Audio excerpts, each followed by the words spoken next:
चाहता है कि वह जीवन में सफलता प्राप्त करे, उसका जीवन सुखमय हो, लेकिन ये होता कैसे है, कैसे आता है बदलाव जीवन में? आइए जानते हैं इस बदलाव की कहानी में। इससे पहले अगर आप हमारे चैनल पर नए हैं तो प्लीज़ चैनल को लाइक और सब्सक्राइब ज़रूर कर दें, साथ में अपना प्यारा सा नाम कमेंट बॉक्स में ज़रूर बताएं। तो आइए चलते हैं इस कहानी की तरफ। एक गांव में एक व्यक्ति रहता था जो अपने जीवन को लेकर बहुत चिंतित रहता था। उसे लगता था कि उसके जीवन में एक बड़ा बदलाव आना चाहिए, जिससे उसे जीवन में किसी भी तरह की परेशानी ना रहे।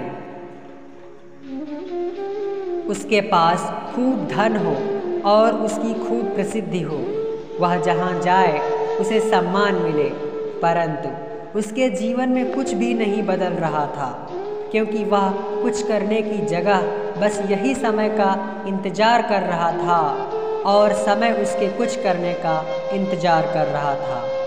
उसकी इसी आदत के कारण उसका मन दुखी रहने लगा। उसके मन में नकारात्मक विचारों का वास होने लगा। उसे हर चीज़ में कमी नज़र आने लगी। जब भी वह कुछ करने का मन बनाता तो अचानक उसके मन में विचार आता कि शायद ये काम सही ढंग से नहीं हो पाएगा। उसे लगने लगा शायद वह कुछ करने लायक ही नहीं है। इसका परिणाम यह हुआ कि उसका जीवन पहले से भी ज़्यादा दुखमय हो गया था। उसे समझ नहीं आ रहा था कि वह इस परिस्थिति से कैसे बाहर निकले, कैसे वह कोई ऐसा काम करे जिसमें वह सफल हो सके।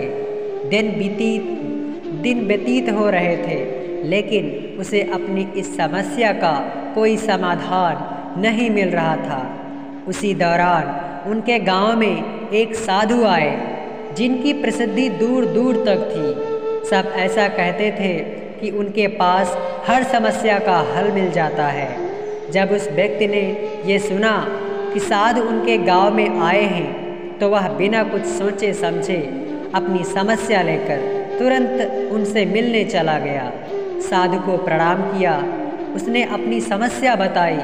उसने बताया कि वह अपने जीवन में बदलाव चाहता है, परंतु उसे कोई सही राह नहीं मिल रही है। इसी कारण उसके मन में नकारात्मक विचार आते रहते हैं और दुख हमेशा उसे घेरे रहता है। कोई काम करने जाता हूँ तो मन में उसकी विफलता का विचार पहले ही आ जाता है। बताइए मैं ऐसा क्या करूं कि एक सुखद जीवन जी सकूं? साधु ने पूरी बात सुनी और उस व्यक्ति को दूसरे दिन सूर्योदय के समय आने के लिए कहा। दूसरे दिन वह व्यक्ति उन साधु के पास जा पहुंचा।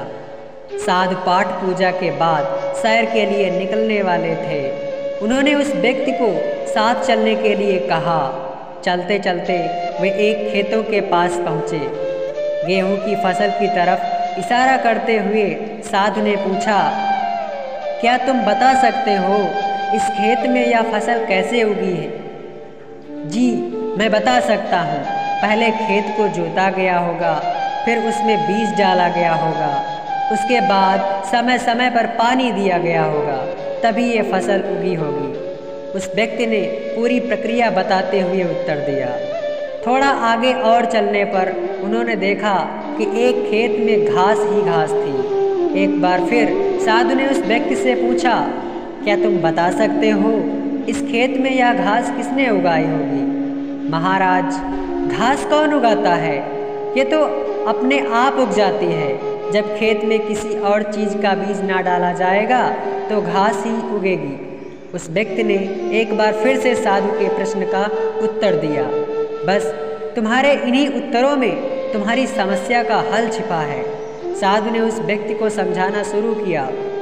मानव मन भी एक खेत की तरह ही होता है। इसमें तुम जो भी बीज डालोगे तुम्हें वही फसल मिलेगी। अगर तुम इस पर काम करते रहोगे, इसमें सकारात्मकता के बीज बोते रहोगे, तो ये सफलता की ओर बढ़ाएगा। और यदि तुम अपने भविष्य की चिंता में वर्तमान का समय भी नष्ट करोगे तो दिमाग में नकारात्मक की वृद्धि होगी। बदलाव तभी संभव है जब हम व्यर्थ की चिंता को छोड़कर और सही समय की प्रतीक्षा ना करें, अपने वर्तमान में ही वो करें जो हमें करना है। उस व्यक्ति को ये बात समझ में आ गई कि अगर मन को सही दिशा में लगाना है तो उसे सही दिशा की तरफ बढ़ाना होगा। मन रूपी खेत का सही प्रयोग ही जीवन में सफलता ला सकता है। इसे खाली छोड़ देने से इस पर आलस और नकारात्मकता अपनी सत्ता जमा लेती है। मन के कहे पर मत चलिए, बल्कि मन को अपने कहने पर चलाइए। एक बड़ी इमारत बनने की शुरुआत भी एक ईंट रखने से ही होती है, और उस ईंट की तरह अपनी छोटी छोटी कोशिशों को जोड़कर आप एक बड़ा मुकाम हासिल कर सकते हैं। ज़रूरत है तो बस एक शुरुआत की। दोस्तों, मुझे ऐसा लगता है कि ये बदलाव की कहानी कई लोगों के जीवन से मिलती जुलती है। हम में से कई लोग ऐसे ही होते हैं जो आज का काम कल पर यूं कहे हमेशा के लिए टालते रहते हैं। इसके साथ ही शिकायत भी करते रहते हैं कि ना जाने कब हमें सफलता मिलेगी। यदि आपके साथ भी ऐसा ही होता है तो हमें कमेंट बॉक्स के जरिए अपने विचार ज़रूर बताएं। और हाँ, उम्मीद करते हैं कि आप हमारे चैनल फ्लुएंस स्टडी को ज़रूर लाइक और सब्सक्राइब करेंगे। चलते हैं दोस्तों, धन्यवाद।